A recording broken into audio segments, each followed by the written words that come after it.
Olá, muito obrigado. Que alegria iniciar mais um programa da Seiichi Onoye aqui no canal do YouTube.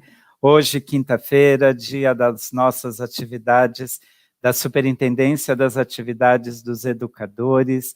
Muito obrigado a você que já está conectado, muito obrigado você que já nos acompanha, muito obrigado pelo carinho, pelo prestígio, muito obrigado. Hoje nós teremos uma roda de conversa muito importante com o tema Vivências de Mães em Educação da Vida. Muito obrigado a você que já está conosco, né? Muito obrigado. Bem, para dar início, então, à nossa atividade, nós vamos fazer o nosso momento de oração. Então, você que nos acompanha, que puder, por gentileza, assuma a posição de oração. Oração para abençoar o lar. Somos filhos de Deus. Esta casa é morada dos filhos de Deus. O amor de Deus preenche esta casa e os seus moradores estão preenchidos de paz, alegria e tranquilidade. Nesta casa preenchida de amor de Deus, não há de entrar nenhuma vibração mental nociva, tal como ódio, ressentimento, maldição, inveja ou hostilidade, pois tal vibração negativa não sintoniza com as nossas vibrações de harmonia e amor. O meu lar é realmente lar de Deus, está preenchido pela sabedoria de Deus. Por isso, não há ninguém que conceba ideias estúpidas ou que cometa tolices. Os membros desta família, vivendo num ambiente repleto de vitalidade dinâmica, não perdem a beleza da ordem e da harmonia que expressam a beleza do mundo de Deus. A sabedoria de Deus se manifesta como prudência e não há vibrações que excedam o limite em nenhum aspecto da nossa vida. Por isso, o conflito não pode entrar no meu lar, a insensatez não pode entrar no meu lar, a tristeza não pode entrar no meu lar, a apreensão não pode entrar no meu lar. As vibrações de harmonia, alegria, amor e sabedoria abrangem todas as coisas. Este lar é morada dos filhos de Deus, é lar de Deus, está sempre repleto de vozes de bênção e louvor. E não se ouve nenhuma voz de ódio ou mágoa. Somos filhos de Deus, personificações da vontade de Deus. Logo, neste lar não se ouvem comentários sobre defeitos alheios. O meu lar é morada dos filhos de Deus, é lar de Deus. Todos aqueles que visitam esta casa são filhos de Deus, trazem consigo o amor de Deus, são recebidos com o amor de Deus e nos abençoamos mutuamente num ambiente de cordialidade. O meu lar é morada dos filhos de Deus, é lar de Deus, é abundantemente provido de tudo o que é necessário à nossa vida. Seja o que for que estejamos necessitando, se oramos a Deus e agradecemos acreditando que já o recebemos, ele surge no momento e no lugar apropriados. O meu lar é morada dos filhos de Deus, é lar de Deus. Em todos os cantos resplandece a luz da vida. Todos estamos transbordantes de vida, dinamismo e saúde, e não há ninguém que esteja doente. Todos estamos envoltos numa atmosfera de felicidade. Mesmo quando alguém parece adoentado, acreditamos que isso não passa de projeção da mente. Nesses momentos, cada membro da nossa família reflete sobre os seus pensamentos, afasta os maus pensamentos e manifesta sentimento de gratidão para com todas as pessoas, coisas e fatos. Purificando os nossos pensamentos, desaparecem as más imagens projetadas e aparece a imagem perfeita da imagem verdadeira do Filho de Deus, e todas as enfermidades são curadas. O meu lar é morada dos filhos de Deus, é lar de Deus, lar da alegria, lar de bênçãos, lar da gratidão, lar de harmonia, lar da prosperidade, lar da vida eterna. Agradeço sinceramente a Deus Muito obrigado, muito obrigado. Essa oração os senhores encontram no livro A Verdade em Orações, volume 1, na página 106. Muito obrigado, muito obrigado. Bem, para essa roda de conversa que teremos hoje com o tema, né, Vivências de Mães em Educação da Vida, nós vamos convidar a preletora em grau sênior, Maria Isabel de Faria Sundim do Lago. Oi, Isabel. Olá, como vai, preletor Luiz? É uma satisfação muito grande estarmos juntos nesta roda de conversa. Meus cumprimentos a todos os que estão nos acompanhando, educadores, educadoras, pais. Muito obrigado pela participação de todos. Muito obrigado. Teremos também a participação da preletora em grau sênior, Maria Cristina Watanabe Arata. Olá, gente, tudo bom? Muito obrigada pelo convite, agradeço esse convite maravilhoso pela Superintendência dos Educadores, de estar juntamente com a preletora Maria Isabel, para nós estarmos aprofundando, estudando a educação da vida. Gostaria de agradecer profundamente e também dar as boas-vindas a todos os que estão conosco, né, para participar dessa atividade. Muito obrigada. Muito obrigado, muito obrigado. Bem, como nada é por acaso, né, gente? Fui dar uma olhada e uma analisada breve aqui, né? Encontrei muitas coincidências em relação às nossas duas convidadas, né? As duas são preletoras em grau sênior, as duas são mães, as duas são membros da Comissão Executiva Central dos Educadores, as duas, né, têm no seu nome, o início, o nome lindo, que é Maria, né? Então, encontrei aí bastante coincidência nas convidadas, né?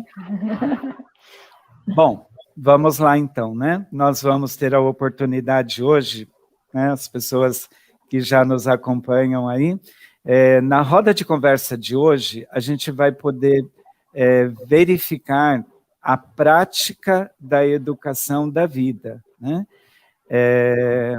Por isso, o tema escolhido, né? Vivências de mães em educação da vida, né? Na prática. Então, nós vamos ter a oportunidade de ter aí o relato de duas grandes mães aplicando a educação da vida no âmbito do lar. Para começar, então, nossa roda de conversa, gostaria de fazer uma pergunta, né? Para as duas, fiquem à vontade aí para usar o tempinho, né? Para nos falar. Começando, pode ser pela preletora Maria Isabel, né? Isabel, como você conheceu a Seiichi Onoye? Obrigada, preletor Luiz. É interessante a forma como eu conheci a Seiichi Onoye. Uma amiga me emprestou um livro, ou melhor, me indicou um livro de uma autora americana. E nesse livro já falava da gratidão aos pais, do perdoar, do agradecer de um modo geral. E eu já havia estado numa reunião da Seiichi Onoye. E aí, quando eu comecei a ler aquele livro, porque quando a gente quer praticar, né? Onde que eu poderia aprender mais sobre isso e praticar sobre isso?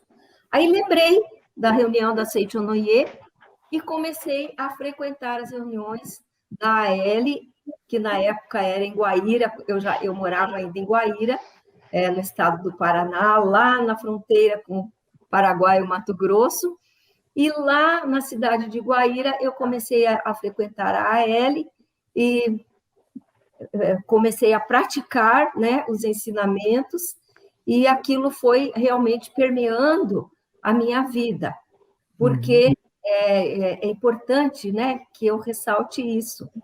Eu vinha trabalhando no sentido de, como todo mundo, né, o mestre também passou por essa experiência, de olhar para o mundo e ver tanto sofrimento, tanta dificuldade, a pobreza, as situações de doenças, e a gente olha para o mundo e fala, mas como que eu vou acreditar em Deus?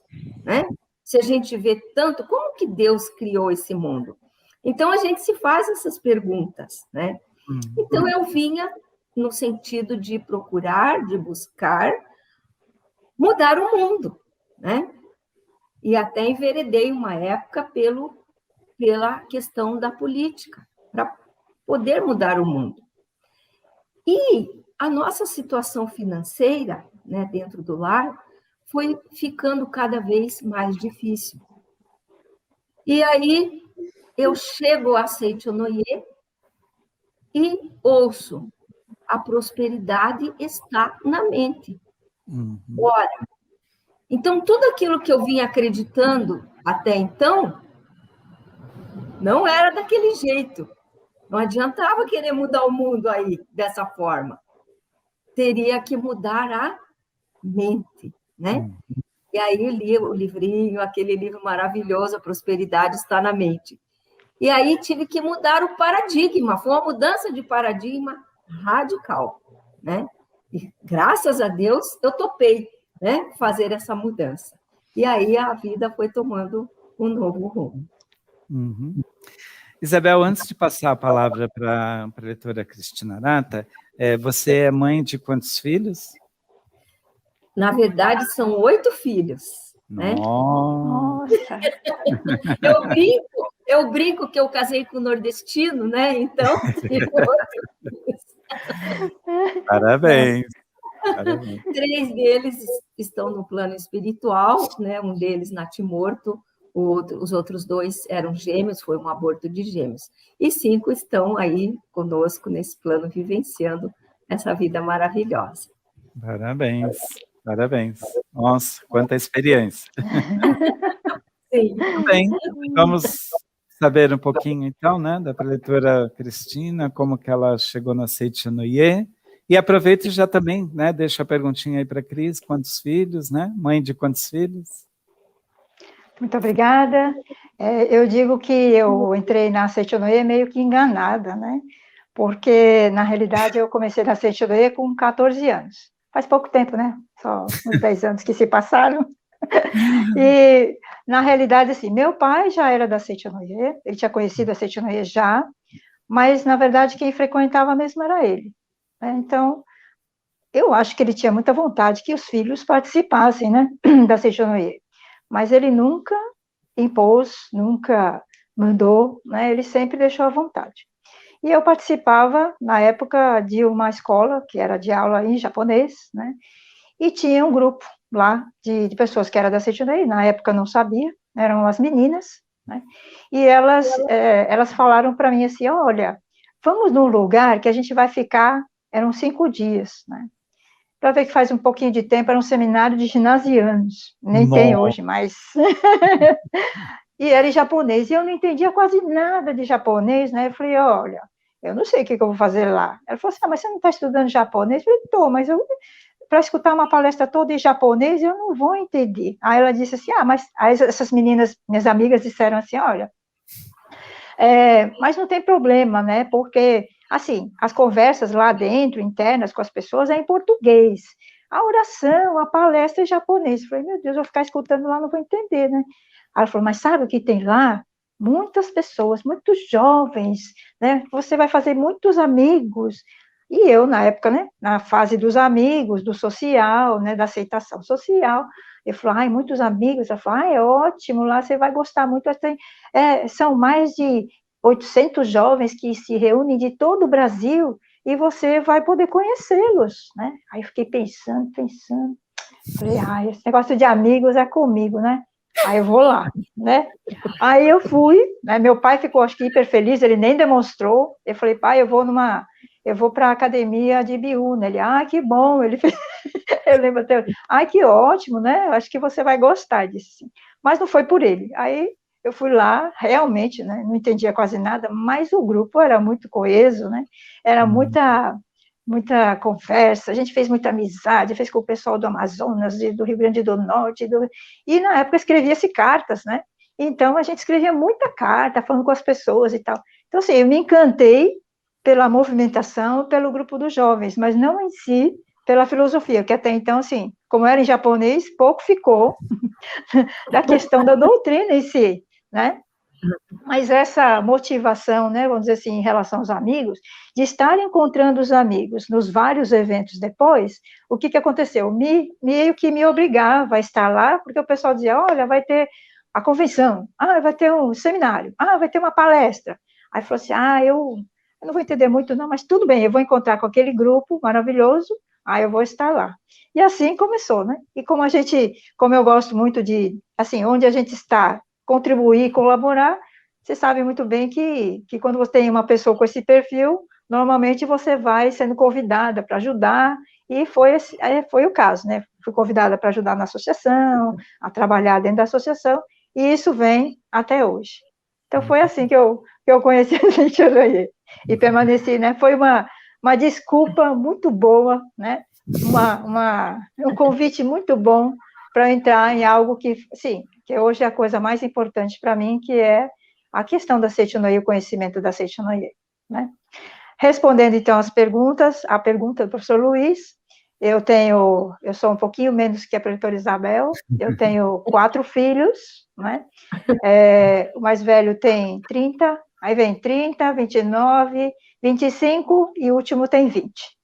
Né? Então, dentre eles, apenas a minha filha, que segue a questão da Seichonoye, mas os demais gostam, participam das atividades, mas não estão dentro da liderança.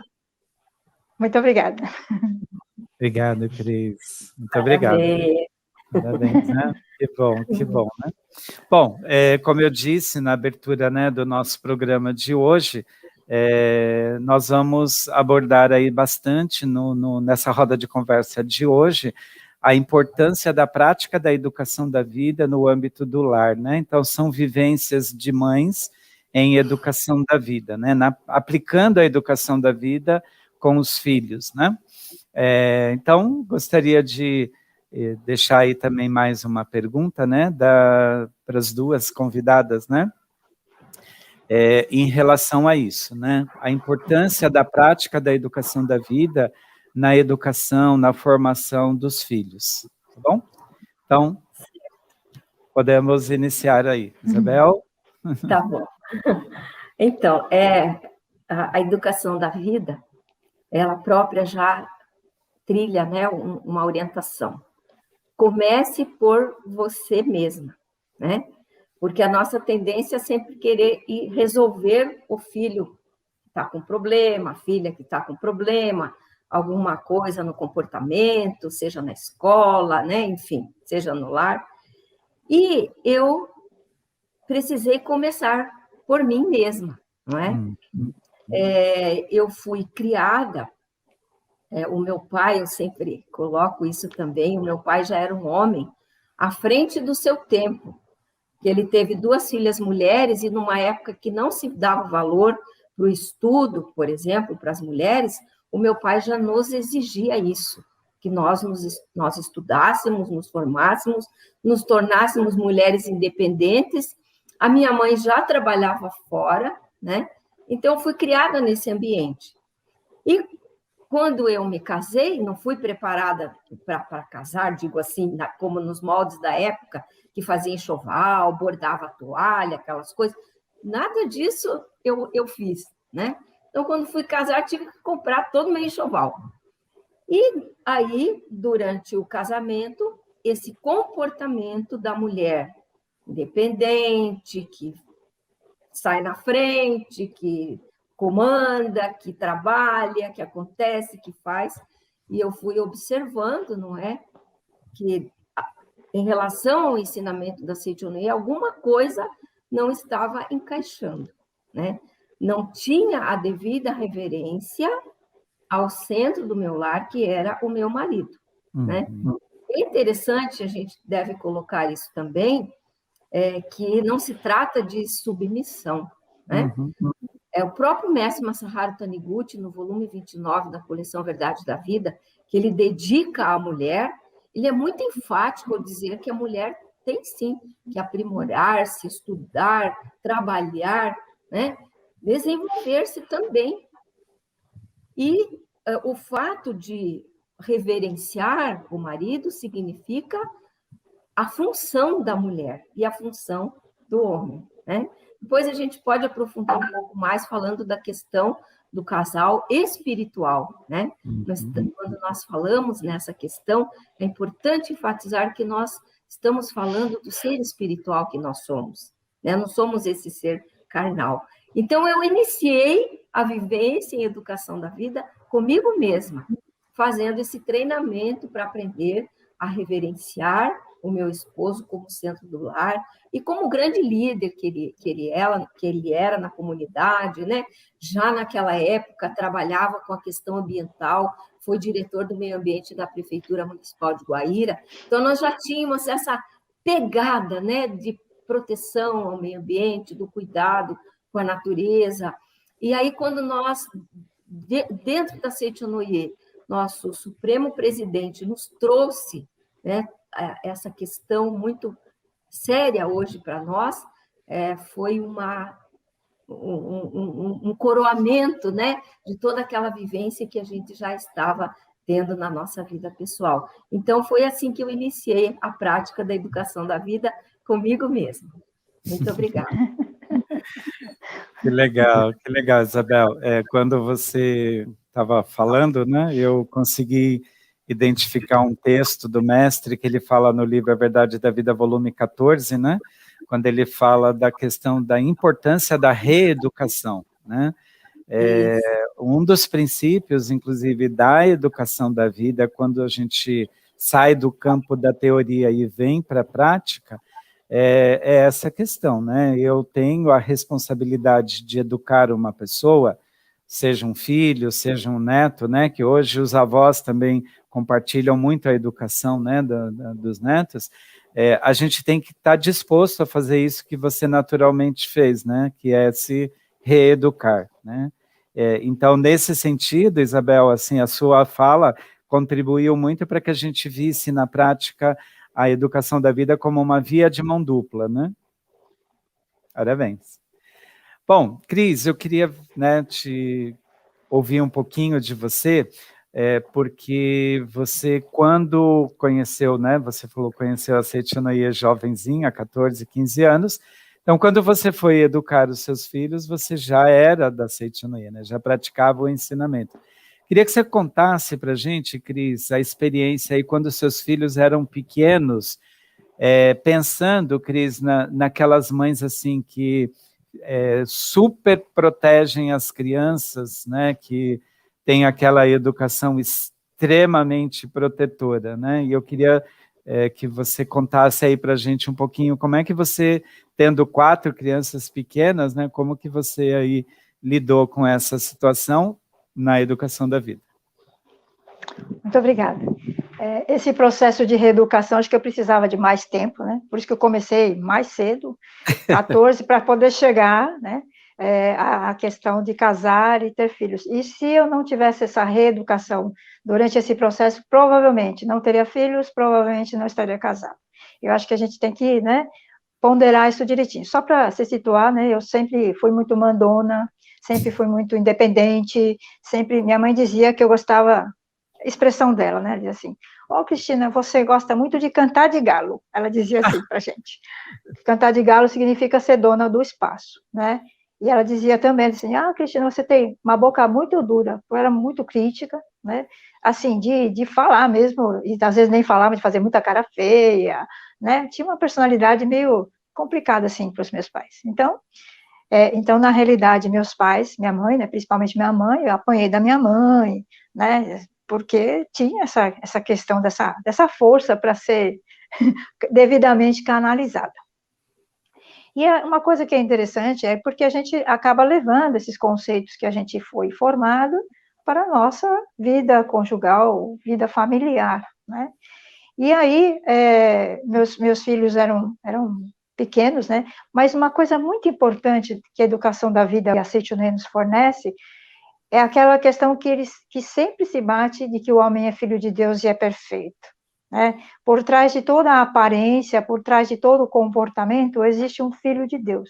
E isso, para mim, dentro da educação, sempre foi, da educação dos meus filhos, sempre foi muito forte, no sentido de que, assim, nós sabemos que eles estão protegidos, que eles estão abençoados, não ter receio, né, de de estar trabalhando com eles, de estar orientando, de estar com eles, de pensar assim, será que alguma coisa ruim vai acontecer com eles?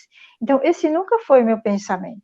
Então, isso ajuda por demais, porque você não se sente inseguro. Ai, meu filho vai para fazer tal coisa, meu filho vai cair, meu filho, né?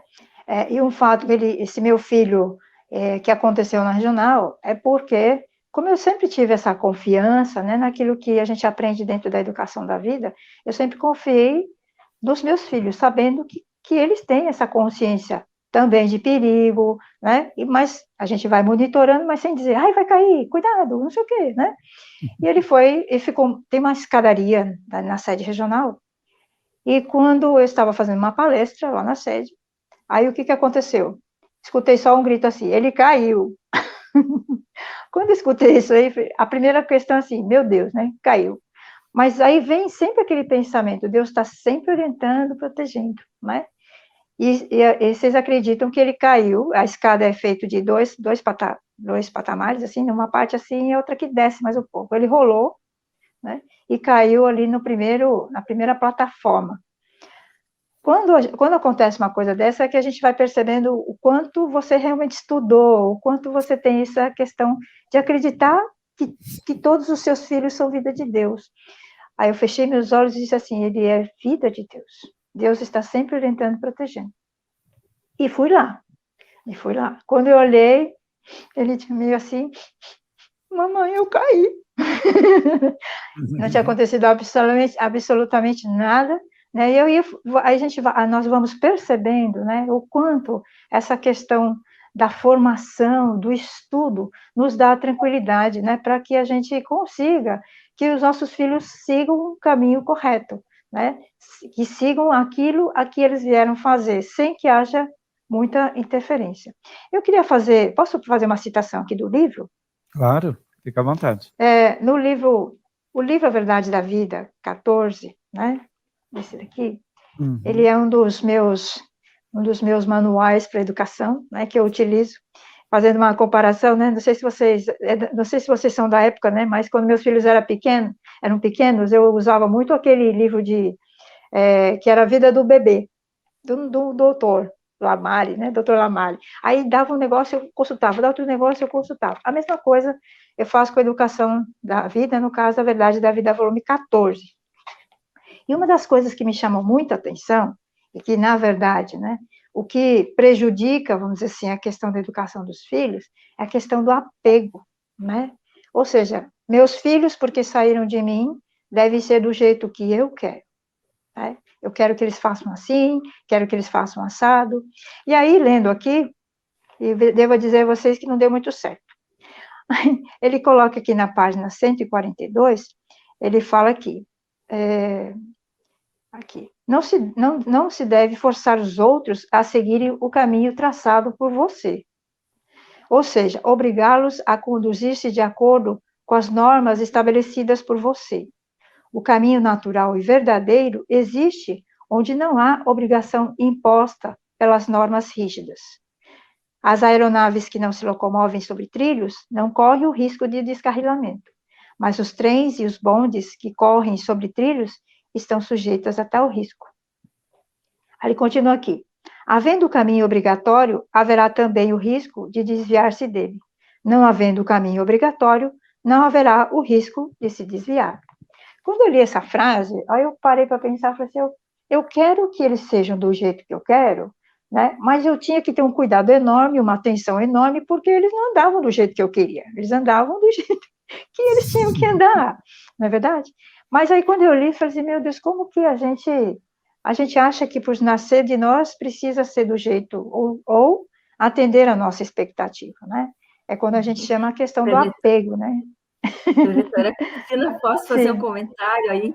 Então, isso Pode. aí é muito interessante, é maravilhoso. O professor Keio Kanuma também traz essa questão, né, no livro Educação do Filho de Deus, que ele próprio, né, o nosso pedagogo aí da Seichonoye, tentou fazer isso na sua vivência, né, primeiro com a esposa, para moldá-la do jeito que ele achava que ela deveria ser, e depois com os filhos, até compreender que nós somos uma individualidade, trazemos as nossas peculiaridades e é aí que nós devemos impulsionar esse desenvolvimento, para que cada um desenvolva a sua própria personalidade, a sua característica, que é inerente a cada um. É maravilhoso isso, parabéns.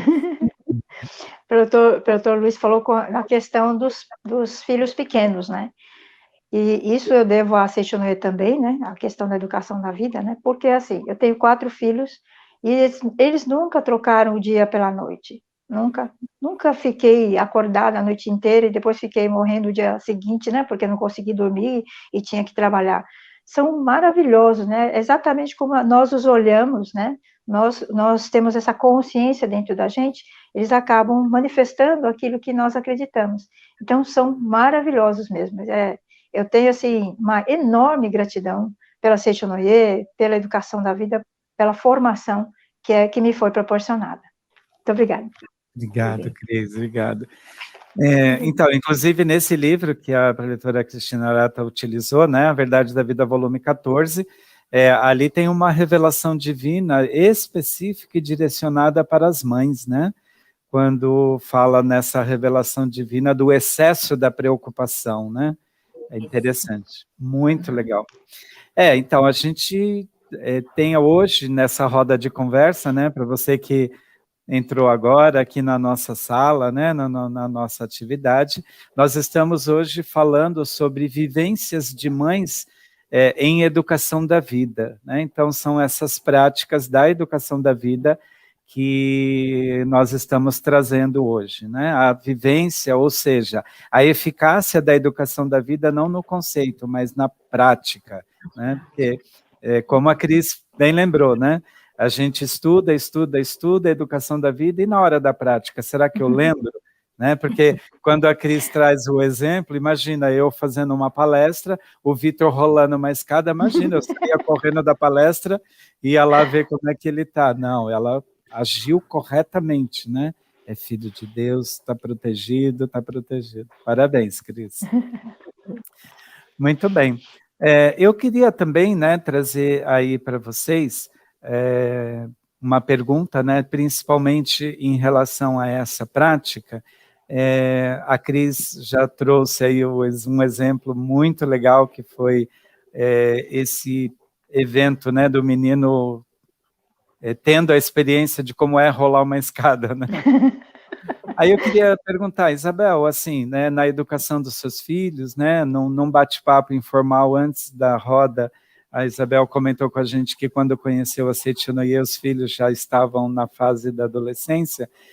Teve alguma prática específica que você fez em relação a um dos seus filhos, para a gente poder, mais uma vez, comprovar aí a eficácia da educação da vida? Certo. Doutor Luiz, eu tenho a experiência, né, que meu filho também sempre comenta, o Luciano, né, que é o presidente nacional da Associação dos Jovens, sobre a meditação Shinsokan. Né? Conta para nós. Porque nós aprendemos com a educação da vida que é o novo olhar, né, sobre mim mesma, sobre o outro, sobre os filhos, sobre o esposo, é o olhar para o Filho de Deus, como a preletora Cristina falou. É filho de Deus, está protegido. Então, o nosso treinamento é para nós praticarmos esse novo olhar. E a meditação Shinsokan é aquela prática que vai nos conduzir a disciplinar esse novo olhar. Então, o meu filho Luciano, um dia veio orientar-se comigo, né? Ainda jovenzinho, falou: mãe, eu sou uma pessoa muito nervosa, muito bravo, e eu me irrito com muita facilidade, e eu preciso melhorar nesse sentido. Então, o que você me diz para eu praticar no ensinamento da Seichonoye? E ele já ia nas reuniões, né? Ia conosco nos seminários também, Seminário da Luz, já estava praticando. Então, eu orientei o Luciano a fazer a prática da meditação Shinsokan, e ele foi dócil, né? Começou a praticar a meditação Shinsokan, e ele conta que se foi realmente moldando aquela personalidade que não era o verdadeiro Luciano, né? Mas que estava manifestando aquele comportamento, e ele vai aí manifestando o o filho de Deus mais tranquilo, mais sereno, né? Sabendo conduzir mais as situações com mais autocontrole, né? Então, a meditação Shisokan foi a primeira das práticas que a gente foi orientando, assim, e especificamente no caso do Luciano. E é interessante também que a educação da vida, ela traz como base também para nós a questão da gratidão aos nossos pais, pais e sogros, no caso de sermos casados, né? Que isso realmente vai nos dar a base para a educação, para o equilíbrio na educação dos nossos filhos. Muitas vezes, os filhos manifestam um comportamento adverso e a gente precisa olhar para dentro de si e perguntar que tipo de filho eu fui? Como era o meu comportamento como filho? Será que eu manifestava verdadeira gratidão aos meus pais? Então, isso foi super importante para mim, na prática de reeducar-me, né? Passar a agradecer papai e mamãe. Eu comentei com vocês que meu pai era já um homem à frente do tempo, exigia da gente o estudo, né? A independência, mas ele era uma pessoa rígida, né? Brava. E muitas vezes a gente se magoa, né? Com o grito, nunca nos bateu, mas tinha aquela postura rígida. Então, a gente se magoa, a gente se entristece, e aí eu fui aprendendo na Seicho Noye a agradecer esse pai, que mesmo com esse comportamento, ele era um pai muito amoroso, porque o fato dele nos exigir que fôssemos estudar, que nos aperfeiçoássemos, era uma forma dele manifestar o seu amor, né, pelas. Então, fui aprendendo a reverenciar, agradecer papai e mamãe. E aí isso foi fundamental também para que os nossos filhos fossem tendo esse comportamento, né, harmonioso também de gratidão aos pais. E aí o Luciano foi dócil, né? Praticou a meditação Shisokan e aí foi trabalhando todo esse processo de mudança com ele também. Muito obrigada. Que lindo, né? Que lindo a gente poder ver assim a sabedoria, né, de uma mãe no momento em que seu filho vem buscar orientação e você sugere, né, como prática para ele a meditação Shisokan, porque nós temos as 3 práticas religiosas importantes, né, da Seicho Noye. A primeira delas é a que você sugeriu para o seu filho, né, a meditação Shisokan. E a segunda, que é a leitura, né, dos livros, das sutras, dos cantos, e a terceira, a prática de doação de amor e caridade à humanidade, né, dedicação de amor. Muito obrigado, viu, Isabel? Parabéns, né? E aí, que bom que o Luciano acolheu com docilidade aí a prática, né, a orientação. Ok. Vamos lá, Cris. Eu posso contar um caos? Isso que eu ia pedir. Na verdade, quando a professora Maria Isabel falou sobre a questão da adolescência, né, eu lembrei aqui de uma questão que aconteceu comigo, que foi muito marcante na minha vida, né, em relação ao meu filho mais velho, né, como eu disse a vocês, né, eu apanhei da minha mãe, né, então fazia as coisas erradas, apanhava meu irmão e eu, que nós tínhamos 2 anos de diferença, aí ela falou, não quero saber quem foi, e dava na gente, né, e você fica achando que talvez essa forma de educar seja correta, fica meio que no subconsciente. Então, quando foi meu primeiro filho, né, esse primeiro filho, eu dei um jeito nele, né, dava uns beliscos nele, né, como se fossem reminiscências da educação que eu recebi, né. Mas a partir do momento do segundo, do terceiro e finalmente no quarto, né, a gente vai ficando de uma forma tão... Se você consegue entender que cada um tem seu jeito, você já não quer que as pessoas sejam do seu jeito. Existe um amadurecimento natural de nós como seres humanos, né?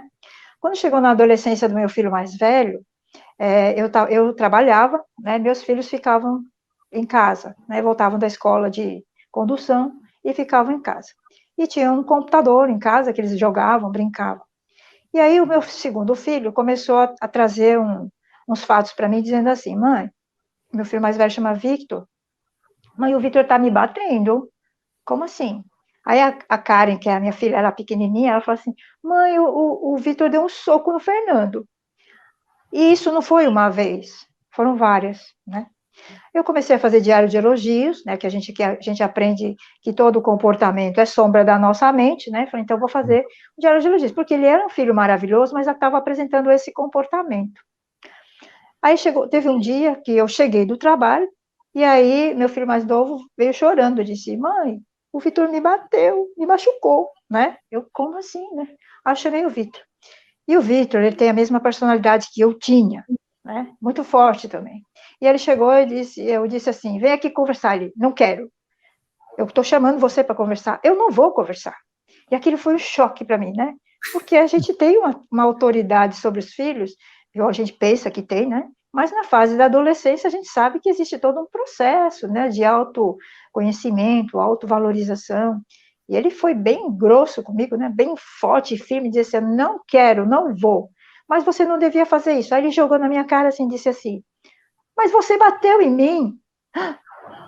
Quando eu escutei isso, aí eu parei de discutir. Aí pensei assim, eu falei, aí ele ficou lá de cara feia, aí eu fui pro quarto, voltei, fiquei pensando, é verdade, eu fiz isso, né? A partir do momento que eu me conscientizei, eu voltei na sala. Aí eu percebi que eu tinha errado, né? Que eu no processo lá atrás não estava certo isso. Aí eu chamei ele para sentar, ele de cara feia assim, senta aqui. Ele, não, né? Cara baixada assim, né? Sente aqui para conversar comigo, eu queria conversar com você. Aí ele, não. Então tá, fica de pé. Aí eu disse assim, olha, isso a gente vê a questão do amor. A gente tem um amor que às vezes a gente não consegue transmitir, né? Aí eu disse assim, você sabe que eu amo muito você. E ele de cabeça baixa assim, eu amo muito você. Talvez a gente não demonstre tanto. Aí eu falei, né, nós somos uma família oriental, não somos dados abraços e beijos, é questão até cultural. Mas nós amamos você muito. Aí eu disse assim, eu queria que você me perdoasse, porque, infelizmente, você é meu filho mais velho, e eu não tenho experiência de ser mãe. Você é minha primeira experiência. Infelizmente, você ainda pega o ranço da minha educação. Pode ver que os mais novos não apanharam. Eu falei, por isso, só eu que apanhei. Só eu que apanhei. Então, eu falei, perdão, né? Eu sei que talvez eu não vou acertar tudo. Toda a experiência de educação que eu tenho é com você. E se deu certo com você, vai dar certo com os meninos também. Mas eu quero dizer que eu amo você, né? Eu queria muito pedir que eu errei, né? Eu falei para ele, eu errei, eu sei que eu errei. Não quero errar mais. E eu quero que a gente tenha esse canal de comunicação aberto para que a gente possa falar e você dizer para mim, olha, não estou gostando, não é assim, para que a gente possa manifestar esse amor. Né? Então ele ficou de cabeça baixa, assim, eu tudo bem, ele de cabeça baixa, assim, menos irritado e zangado, assim, só de cabeça baixa, tudo bem, você me perdoa, ele fez assim com a cabeça, né? E foi para o quarto. Nunca mais aconteceu um episódio desse. Né? Então, eu percebi o quanto a gente precisa demonstrar, o quanto a gente precisa falar do que a gente é, do que a gente sente. Né? E a educação da vida, ela sempre fala da questão que não adianta você ter amor se você não demonstrar, se você não falar. Né? Isso, para mim, foi muito forte, né? Principalmente porque eu sou oriental e a gente tem uma certa dificuldade para isso. Mas, olha, o amor é uma coisa, assim, maravilhosa. Né? E ele entendeu. E na hora eu fiquei chateada, mas eu falei assim, não, mas é verdade o que aconteceu, né? Aí nunca mais aconteceu, então ele entendeu, eu realmente continuei pedindo perdão pela forma como eu agi, sem consciência, mas isso não quer dizer que eu não errei, né? Então, assim, foi muito marcante para mim, muito. Obrigada. Que lindo, Cris, que lindo, né? Eu até ouvindo, né, o seu estudo de caso, né, aí que você trouxe para a gente, Cris, uma coisa que eu ensinei muito às mães dos meus alunos, quando elas traziam casos como esse, né, do comportamento do filho, e que ela via que, às vezes, até numa rápida reflexão, ela tinha uma parcela de responsabilidade nisso. Isso que você fez com seu filho é fantástico, é fundamental, é dialogar, mas nem sempre só isso vai resolver. Então, o que eu ensinava para elas? Conversar com eles dormindo, né? No primeiro momento, fazer o que você fez. Vamos conversar? Aí ele fica ali, emburrado, mas ele está te ouvindo, né? Aí, uma vez que fez isso, pode dar continuidade a isso, conversando com ele dormindo. Então, quando a criança dorme, o consciente dela está ausente, mas o subconsciente está presente. E aí continuar a conversa.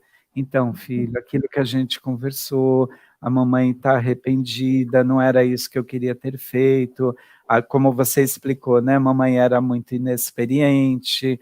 Então, isso é legal por conta até de algumas questões que mães, como é o caso de vocês duas, né? Que tem mais de um filho, só percebe que errou na educação de um quando observa a educação que está fazendo, né, praticando com o outro, né?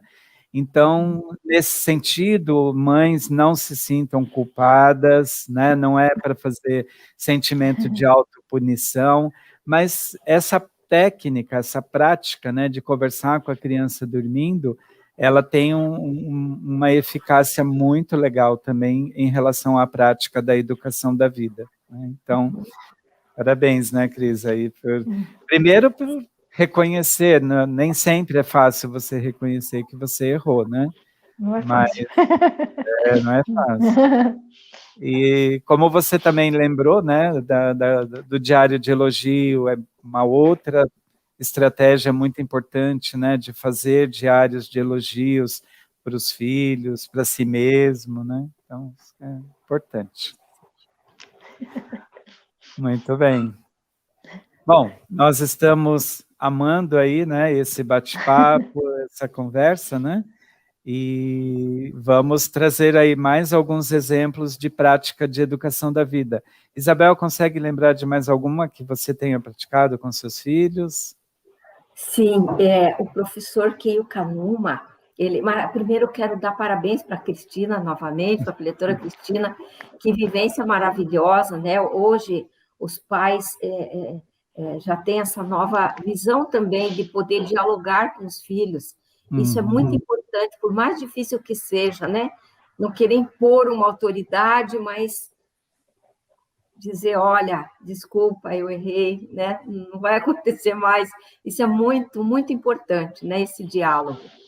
Então, uma das práticas, o professor Keio Kanuma coloca no Educação do Filho de Deus, volume 2, é sobre o diário da alegria, né? Porque nós temos o diário de elogios. E o próprio professor Keio Kanuma, no livro Educação do Renascimento, vou até mostrar a capa aqui para os nossos queridos participantes, né? Ele fala que não existe uma receita para fazer o diário do elogio, que você encontra teu caminho conforme a tua personalidade, etc., e dá algumas sugestões nesse livro, até do diário do tenho, que pode ser um diário do elogio também. A pessoa, às vezes, está tão focada na dificuldade, no que não tem, ou no problema, no defeito, e quando ela começa a olhar, né? Ah, eu tenho olhos que enxergam bem, eu respiro, eu tenho boca, eu posso falar, me alimento bem. E quando eu começo a dizer que eu tenho livros para estudar, né? Eu tenho... É uma forma de você voltar-se para a luz também. E aí eu fiz, durante muito tempo, o Diário da Alegria, que é muito parecido com o princípio do relógio de sol. Você só registrar naquele diário as coisas alegres, as coisas felizes. Então, ali eu ia registrando do meu esposo, as coisas que aconteciam com os filhos, colocando só os momentos felizes, né? O dia do aniversário, a festa do Natal, a família reunida, as viagens, os passeios que a gente fazia. E eu tenho ainda esse diário de alegria. E uma coisa interessante é que ele propõe os poemas de louvor. E eu sempre lembro do dia em que eu estava lendo os poemas de louvor e veio, né, a intuição. E eu comecei a fazer um poema para o meu pai. Ai, que lindo. E aí, naquele Natal daquele ano, eu não lembro agora qual o ano, a gente não tinha finanças para comprar presente para ninguém. Mas aí eu pensei, eu vou dar esse poema para o meu pai. Então, eu digitei, né, o poema, tal, no dia do Natal, entreguei o poema para o meu pai, fiz um para minha mãe também, né, entreguei os poemas para eles, e o meu pai leu, né, se emocionou e disse assim: foi o melhor presente que eu já ganhei na minha vida. E quando eu morrer, eu quero levar no caixão. E aí, quando ele partiu, eu atendi o pedido dele, né? Peguei o poema, coloquei, né, no caixão para ele levar lá para o plano espiritual. Então, essas vivências, né, que a gente tem com as práticas da educação da vida, elas são marcantes e inesquecíveis, né? Então, veja, o fato do meu pai receber aquelas palavras, né, de louvor que eu fiz para ele, dizendo para ele como eu ouvia realmente, como um guerreiro, que era um diamante que tinha sido lapidado pelas lutas da vida. Nossa, aquilo foi muito significativo para ele. E depois para minha mãezinha também, né? Que ela gostava muito de joias. Então eu disse: mamãe, o que eu mais quero nesse diário de louvor, eu falei, era te cobrir de joias, né? Não posso. Então eu te cubro de amor, de reverência, né? E foi uma experiência maravilhosa, né? A partir da educação da vida, sempre me reeducando nesse sentido. Muito obrigada. Que lindo, Isabel, que lindo você ter escrito, né, o poema para o papai, né? Às vezes a gente não tem muita aptidão aí, né, na hora de escrever um poema, pode fazer um desenho também, né? Eu até acredito que foi o primeiro poema que eu fiz na minha vida, e ele não era curtinho, não. Ele foi um poema que deu uma folha de papel sulfite. Assim. Parabéns, parabéns. Foi uma inspiração.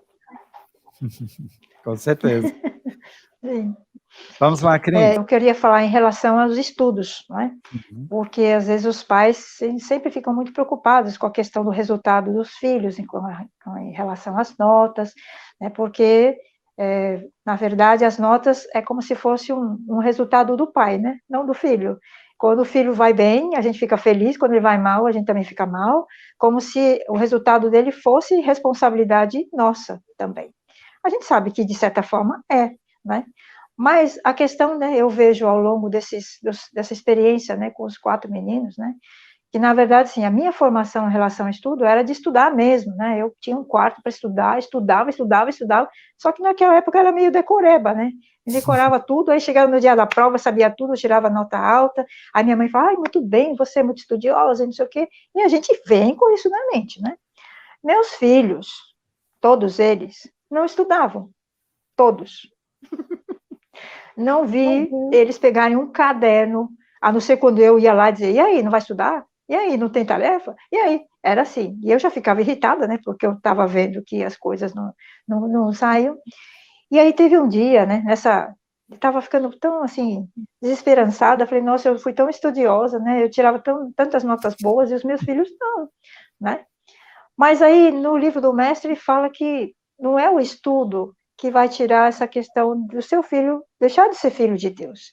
Ele é muito mais, tem muito maior valor que o estudo que ele tem, né? O que você tem que fazer é ver se essa pessoa que você está acompanhando, que é seu filho, ele vai para o caminho correto, sendo uma pessoa útil, empática. E nesse aspecto eles eram por demais, eles gostavam de ajudar as pessoas, estavam sempre na casa de um para ajudar a fazer isso, fazer aquilo, mas estudo que era bom, que eu achava que era bom, né? Nada. E aí, o que eu fui percebendo? Na realidade, eles eram muito inteligentes, né? Por quê? Porque eles ouviam a aula e não participavam. Então, nas provas, eles passavam, talvez raspando, né? Não era o fator nota não era o mais importante. Mas acho que talvez, atendendo a minha expectativa, eles passavam, né? Já que a minha mãe quer, eu vou passar. Eu faço a prova e passo. E eles passavam. Então, tanto é que quando chegou na época de cursar a faculdade, entrar na faculdade, todos eles entraram em faculdades federais. Quer dizer, poxa, se não tinham inteligência, o conhecimento, como é que eles teriam passado de uma forma sem estudar? Aí eu fiquei pensando assim, nossa, a gente subestima muito os nossos filhos, achando que por causa de um 10, de um 9, de um 9,5, é que eles vão ser pessoas melhores. Não vão. Eles já são bons, né? Eles já são maravilhosos do jeito que eles são. Né? Isso eu aprendi a meio duras penas, viu? Assim, muito triste. Muito triste por ver o resultado, né? E essa, nossa, eles deviam ser melhores. Olha como eu estudei. Eu dizia para eles, olha, meu boletim, né? Na época eu chamava boletim. Meu boletim só tinha A, só tinha 9,5, 10. E o de vocês? 2, 3, 4. Chegava no final do ano, aí passava, né?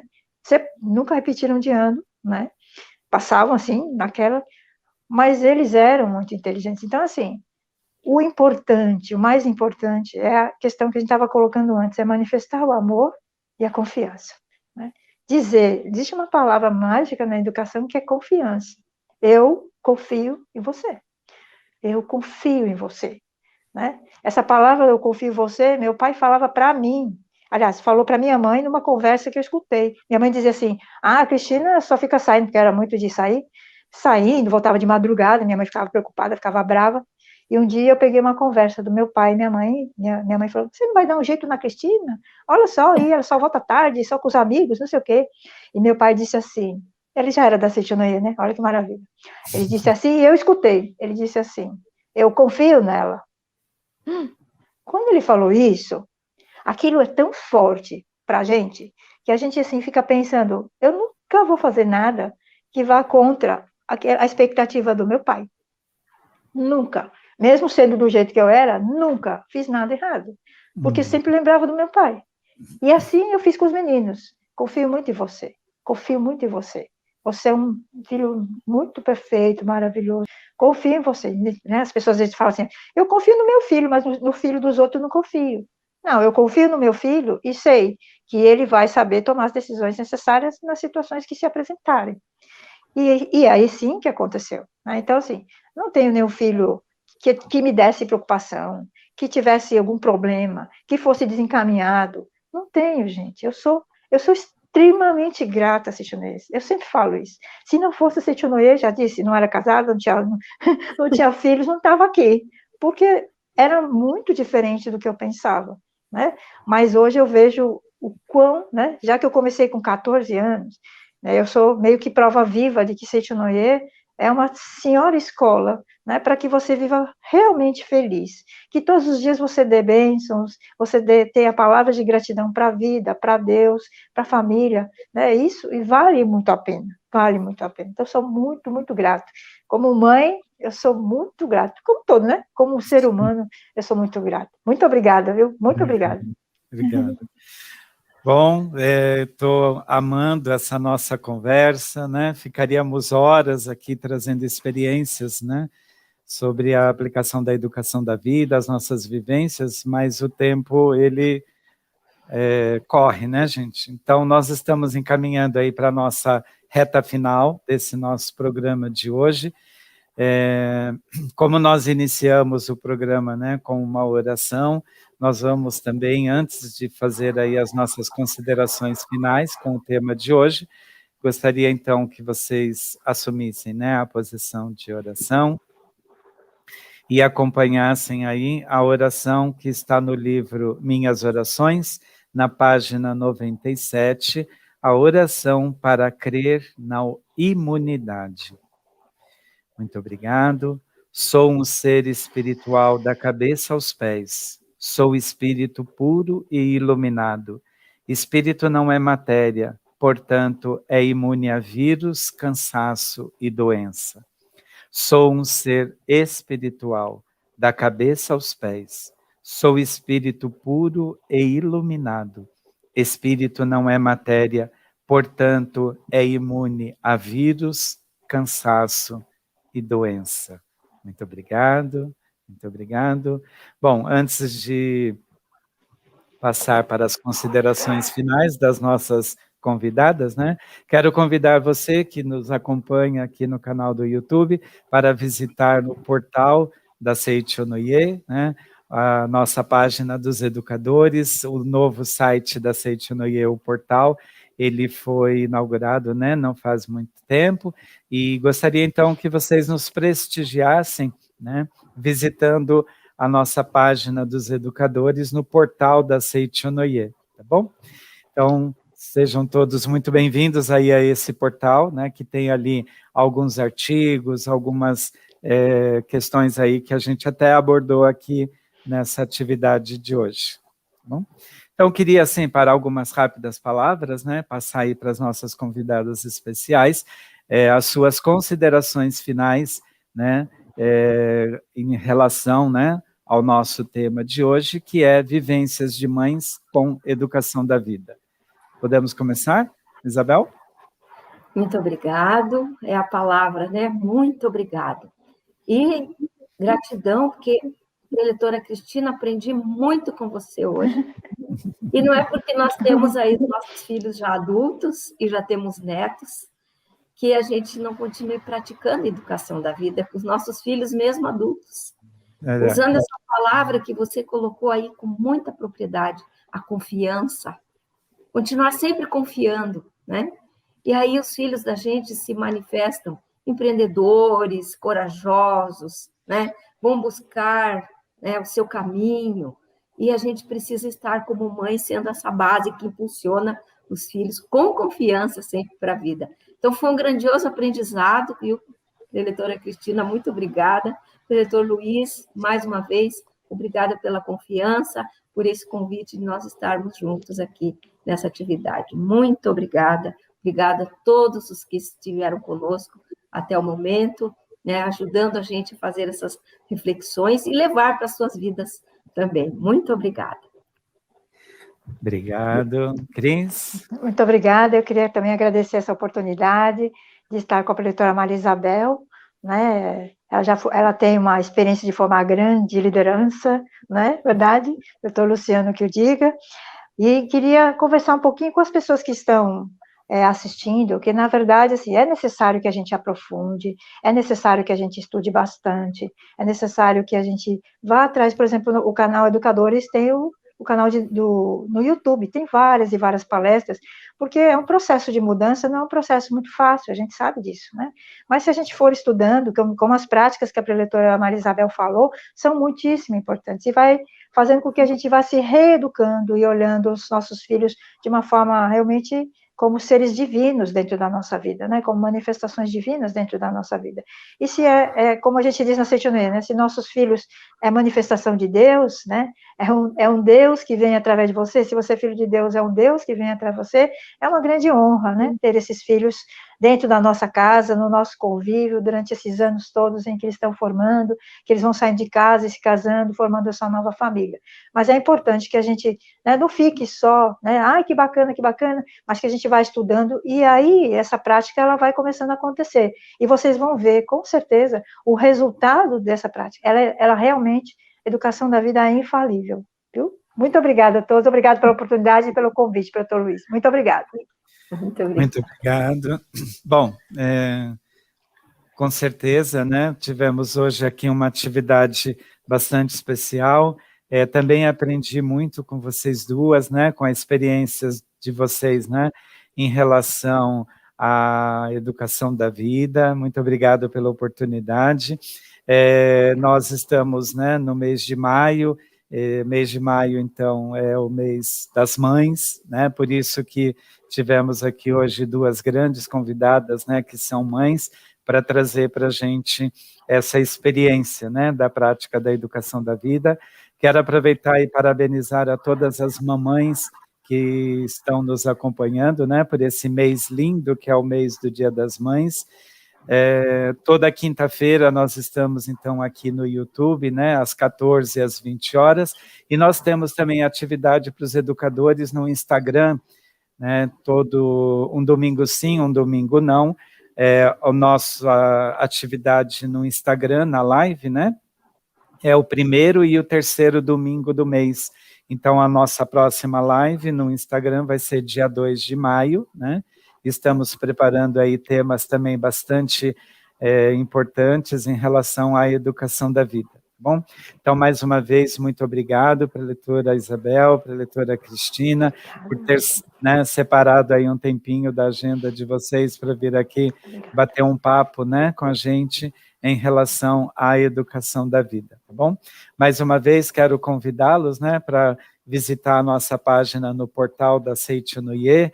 Ali a gente tem bastante artigos que falam sobre educação da vida, né? Venham conhecer a nossa missão, a nossa visão, né? A nossa equipe dos educadores, aproveitando também uma gratidão bastante grande às nossas funcionárias dos educadores, os nossos membros da SEC dos educadores e a todos os nossos presidentes regionais que nesse momento também nos acompanham, tá bom? Então é com bastante alegria que nós encerramos então esse nosso programa, né? Aguardando todos vocês na nossa próxima atividade. Parabéns às mamães pelo mês do Dia das Mães e mais uma vez gratidão às nossas convidadas de hoje. Obrigada. Obrigado. Muito obrigada. A vida que permeia todo o universo é um grande mistério e o ser humano também faz parte desse grandioso mistério. Vida eterna, perfeita e indestrutível que transcende o tempo e o espaço. Um ser sagrado que transcende a morte. Além da morte física, que é simplesmente uma passagem, permanecemos para sempre e carregamos conosco nossos pensamentos e sentimentos para onde quer que sejamos alçados em nossa vestimenta sutil, neste e em outros mundos. Vibrações de amor, que chamamos de oração, são os remédios que podem curar a nossa alma aqui e depois desta passagem. E na Seichonoye temos um local especial para essa cura. Quer entender mais sobre esse sublime e tão grandioso assunto?